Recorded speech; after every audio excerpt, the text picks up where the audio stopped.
प्रियजनांनो, तुम्ही धन्य आहात. तुम्हाला माहित आहे का धन्य असणे म्हणजे काय? हे शास्त्रात नमूद केले आहे. काही शब्द आहेत जे येशूने धन्य लोकांसाठी दिले आहे. आपण म्हणतो तुम्ही धन्य आहात. याचा अर्थ काय? याचा अर्थ असा की तुम्ही आशीर्वादित आहात. मी तुमच्याकडे पाहून सांगतोय तुम्ही धन्य आहात. विचाराल, हे कसे म्हणता? देवाचे वचन ऐकणारे धन्य आहे. तुम्ही प्रभूने धन्य केलेले नाही का? तो दररोज तुमच्याशी बोलतो आहे. तो तुमच्या प्रार्थना ऐकतो आणि त्यांना उत्तर देतो. तुम्ही प्रभूच्या अगदी जवळ आहात. तुम्ही त्याच्या सोबत आहात. याहून मोठे आशीर्वाद आपल्याला काय हवे? तुम्ही धन्य आहात. फक्त तुम्हीच असं म्हणता, माझ्या आयुष्यात मला काहीच आशीर्वाद दिसत नाही. मी प्रार्थना करण्याचा प्रयत्न करतो. प्रत्येक दिवस संघर्षाचा आहे. तुम्ही असं विचारता का? जर तुम्हाला धन्य व्हायचं असेल तर एक गोष्ट केली पाहिजे. तुम्ही पहा शास्त्र काय सांगतं. स्तोत्रसंहिता 84 वचन 5. ज्या मनुष्याला तुझ्यापासून सामर्थ्य प्राप्त होते, ज्याच्या मनाला सियोनेच्या राजमार्गांचा ध्यास लागला आहे, तो केवढा धन्य. प्रभू दोन गोष्टी अपेक्षित ठेवतो. एक म्हणजे आपल्या प्रभूमध्ये बळकट असावं. दुसरं म्हणजे आपलं हृदय मार्गावर स्थिर असावं. तुम्ही प्रभूमध्ये बळकट व्हायला हवं. खूप लोक माणसाच्या शक्तीवर, पैशावर आणि पदावर विश्वास ठेवतात. मी त्याला ओळखतो. मी त्याला भेटू शकतो. ते त्यांच्या परिस्थितीवर विश्वास ठेवतात. त्यांच्या शक्तीवर विश्वास ठेवतात. नाही, प्रभूच आपली आशा आहे. तोच आपली सामर्थ्य आहे. तोच माझं सर्व काही. त्याच्यावर अवलंबून असतात ते धन्य आहेत.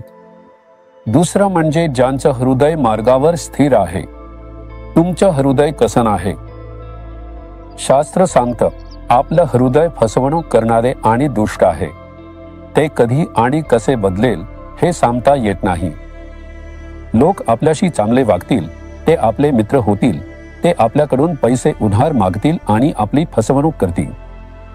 त्यांना काही वाटणार नाही आपण आपल्यावर मित्र म्हणून विश्वास ठेवला. असे लोक तुम्ही पाहिले आहेत का? म्हणजे हृदय फसवणूक करणारे आहे.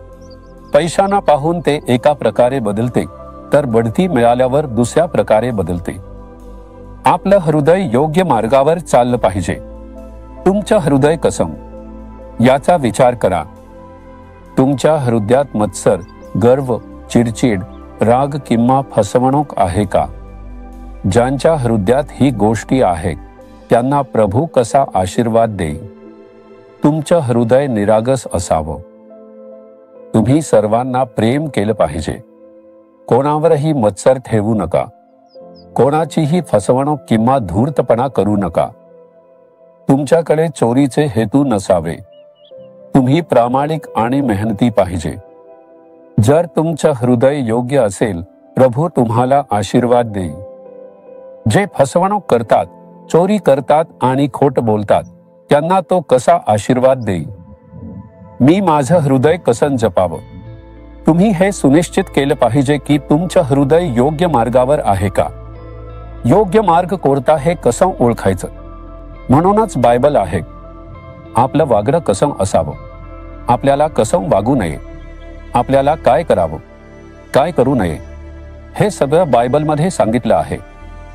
कुटुंब कसं असावं, कामावर कसं असावं, सेवेत देवाची सेवा कशी करावी, सत्ताधारी लोकांनी कसं वागावं, पोलिसांनी कसं वागावं, सगळं काही बायबलमध्ये आहे. सरकारी अधिकारी, राजकारणी किंवा देशाचा शासक कसा वागावा हे बायबलमध्ये आहे. तुम्ही ते वाचा, शिका आणि त्या मार्गाने चालत जा. जर तुम्ही योग्य मार्गावर चालात तर तुम्हाला आशीर्वाद मिळेल. प्रभू तुम्हाला आशीर्वाद देईल. आता समजलं का? आशीर्वादांना अडथळा का येतो? कुठेतरी अडथळा असतो. तो शोधा. तुमचं मन ताबडतोब दुरुस्त करा. प्रभूकडे पहा. प्रभू, माझा विश्वास तुझ्यावर आहे. मी तुझ्यात बळकट होईन. मी कोणत्याही माणसावर विश्वास ठेवणार नाही. माझं मन योग्य मार्गावर विचार करण्यासाठी आणि चालण्यासाठी मी तुझ्याकडे अर्पण करतो. हा आशीर्वाद आज दिसावा, आश्चर्य पाहायला मिळावं. माझ्यासाठी चमत्कार कर, मला शांती दे, मी यावर विश्वास ठेवतो. येशूच्या नावाने आमेन आमेन. जीसस रिडीम्ड मराठी ह्या यूट्यूब चॅनेलला सबस्क्राईब करा. सबस्क्राईब बटनावर क्लिक करा आणि बेल चिन्हावरही क्लिक करा. दररोजच्या नवीन कार्यक्रमांची माहिती मिळवा.